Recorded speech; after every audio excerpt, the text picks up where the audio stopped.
Siomay na kinakaldag-kaldag-kaldagan Iyan. at ginigiling-giling-giling-gilingan. Bossing! Bossing. Ano po yung tinitinda mo, utak?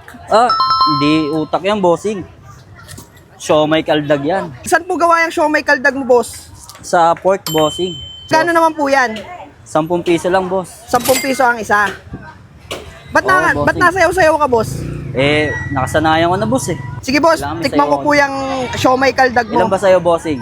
Mga 4. Pakaldag nga po isa. Boom, boom, boom, boom. Ito yung trending na siomay dito sa Divisoria, yung siomay ni Kaldag. Grabe, sasayawan muna kayo bago kayo pakainin. Damihan natin yung bawang para bumarabar sa ngipin natin. Grabe, napakalaki ng siomay nito. Baboy to, gawa sa baboy. Tapos 10 pesos lang ang isa. Tikman natin.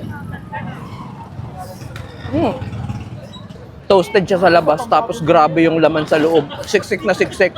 Saan po kayo located, boss? Dito lang sa Divisoria, Ilaya, bossing. Divisoria, Ilaya. Anong oras po kayo nagbubukas? Alas 5, bossing, hanggang alauna ng madaling araw. Monday to Sunday po yun. Oo, bossing.